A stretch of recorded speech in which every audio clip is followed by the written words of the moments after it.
Okay, so hey, Scott from mygrowthrings.com here once again is in my garage shop. Welcome back to the midweek follow-up to the weekend video. I call these episodes Stumped Q&A. And this last weekend, we used my neighbor Chuck's bandsaw because he has the old cast iron table on his Shopsmith bandsaw that uses the miter gauge as a fence. And we use this to see, could you in fact make straight cuts, resaw, things like that? The answer is yeah, of course. That's why it was designed this way back in the 1950s. Now, one thing I've been trying to do ever since we last met was I ordered a remote switch because I mentioned that the remote switch that I was using for my shop vac, I got that at Harbor Freight and it works intermittently. Additionally, it didn't support enough amperage. Well, so I bought one from Amazon and it said it was for 15 amp motors. And when it arrived, the package said 10 amp motors. So I have this new one. This is both indoor and outdoor, and it does say 15 amps. So we'll see if this works. Stick around. Good sign. All right, so there's our on-off button.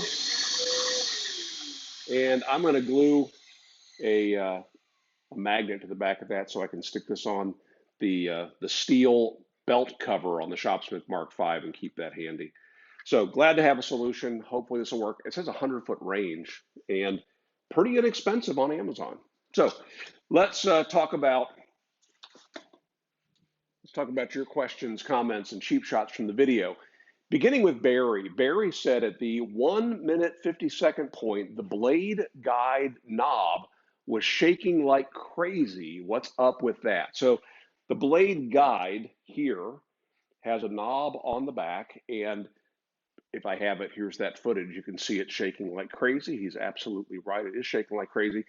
That knob is mounted on a machine screw, a thread, and it just moves forward and backwards. And the shoulder on that knob is what pushes the blade guides forward and back. It's not under any kind of tension, and it vibrates. You could put a dab of Loctite on there to keep it from vibrating, but didn't even notice it. James, who happens to be a channel member, and quick shout out to James and all the channel members. Thank you very much for your support. Channel members have access to all of the midweek follow-up videos, the Stump Q&A videos. They're live for a week, then they go in the vault, and they're available for the channel members only. He said, can you elaborate on the spec tape? What is it? Where can you get it? Yeah, where did I put the spec tape? So, it's funny in my shop, and this isn't my shop, this is my garage. In my shop, I keep one of these on top of my Shopsmith pin router. The ID of this is the OD of the column on the pin router. So that's where I always know how to find that. So spec tape, I was introduced to this product years ago when I was working at Shopsmith. We started selling this because wood turners were using this. And basically what they were doing was screwing a scrap block to a face plate, turning that true, and then using spec tape to tape their bowl blanks onto the faceplate. And it seemed like crazy talk, but it absolutely worked. In fact, it was Scott Phillips who, while working at Shopsmith, introduced me to it. It might have been Tim Silvers who brought it in, but Scott Phillips brought it over to the academy and was showing it to me one day. I later saw this being used by a golf pro, and he was using spec tape to install replacement grips onto golf clubs. And they wrap this around the shaft. They apply a solvent inside of the handle, and then while it's still wet, they shove it on. Otherwise, there's no way you're going to stretch that handle over the tape. And the solvent acts as a lubricant, and then it really activates the adhesive. But what this is, it's pressure sensitive adhesive, and to a certain degree we're all kind of pressure sensitive.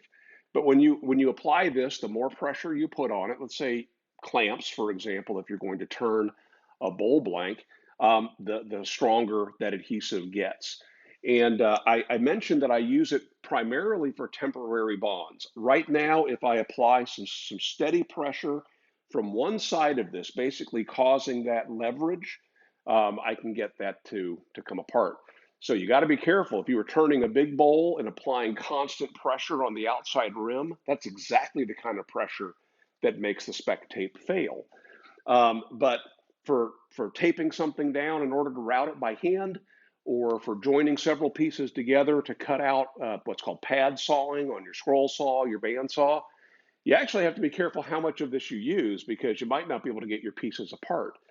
So when I was making three-legged shaker candle stands, I used to join that together with three 1-inch pieces of this tape and cutting out a leg that big. And that's all it took. And sometimes it was very difficult to get those pieces apart. I buy this now from Amazon. You can buy it from Woodcraft. Rockler may sell it. And anybody who does wood turning, sells wood turning supplies would have spec tape. It's very pervasive, but I pick it up on Amazon. And as always, there are links to the things I mentioned in the video description. Just click the show more link at the top of the video, bottom of the video. Tom said, what happens if you set the fence parallel to the blade? Yeah, we talked about having to set this to account for the drift, and he was curious, well, what happens if you don't? Okay, here's what happens if you don't. It just depends upon which way the blade is drifting. As you're pushing your stock into the blade may want to pull the board away from the fence. So if you push and continue to push against the fence, the blade will ultimately begin to bow out. If the blade is wanting to pull the stock into the fence, wait, which is it? Bow in and then bow out if it's going the other way. I'm thinking we're going to try this, so stick around. I'll go ahead and we'll straighten the fence out. We'll cut the stock one more time and we'll see exactly what happens. Gathering Splinters backed that up. He said, yeah, he's actually done this and he's ruined some stock. My comment back to Tom was, yeah, if you do this, it'll cause a really bad cut, and it usually happens at a point where you can't waste the stock. It's like really valuable to your project, and that's when it happens. Chad, channel member Chad, says, I wonder if Olson blades are better than Shopsmith blades. When I worked at Shopsmith, Shopsmith blades were Olson blades. I have no idea who makes them now, but they were one and the same. All right, back to Gathering Splinters. By the way, Gathering Splinters isn't just a channel member. He has upgraded his membership. He is now one of the chairman of the board, one of 6. You'll see their names at the end of the video. He said, any issue with the fence flexing on the opposite side of the table? I've clamped blocks of wood there just in case, have I found the need to do so? I have an old Shopsmith bandsaw fence, again, around here somewhere. Yeah, here it is. The old version, original version of the Shopsmith upgraded fence, and you can see I dropped it and shattered the handle one day. I need to replace that. It only clamped on the front. It didn't clamp at all on the back of the table. And after this was in production for a couple years, enough people were bothered by that and kept saying, can you put a clamp on the back? Can you put a clamp on the back? Yeah, Shopsmith put a clamp on the back. It really isn't necessary. When you adjust this and tighten it down, if you've adjusted properly for the drift, there shouldn't be a lot of pressure against the fence. And if you're having to force your stock against the fence, or if the stock is being forced against the fence enough to make the back end move, you haven't adjusted for the drift. So no, I don't feel the need to put a block at the back of my fence. So still a great question. And then Jim said, what causes the blade drift to begin with?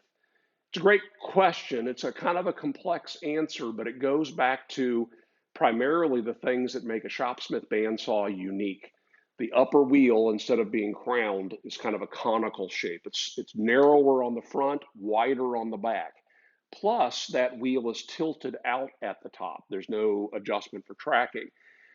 You add to that some interesting changes that take place as you tension it.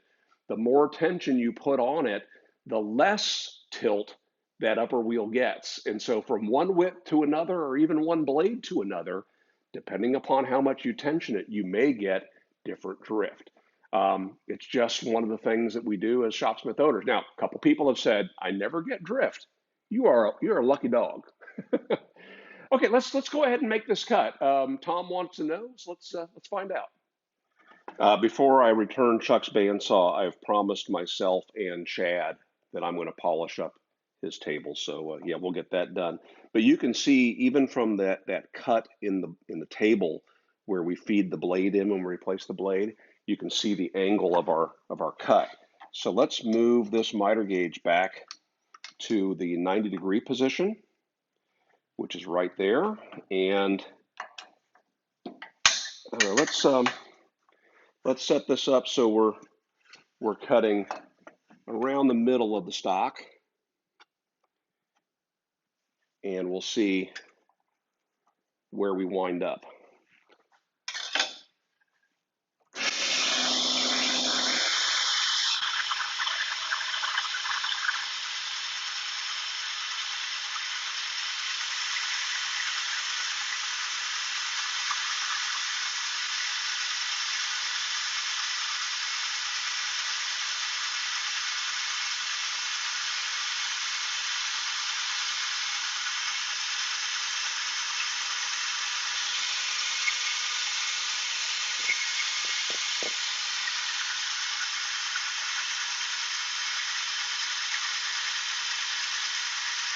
There's that knob.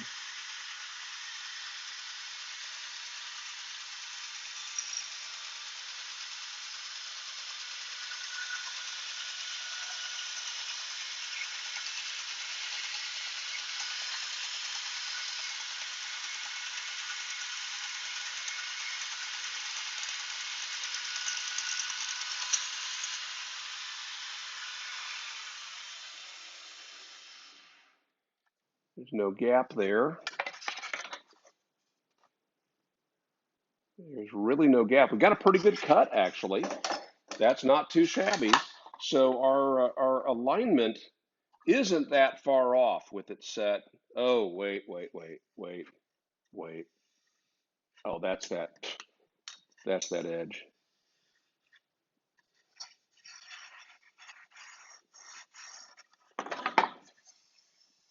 Now, it's really not that terrible with this particular blade with that amount of drift. All right, so that wasn't so bad. The key here when resawing or making any cut like that is using the right blade at the right speed and not feeding too fast.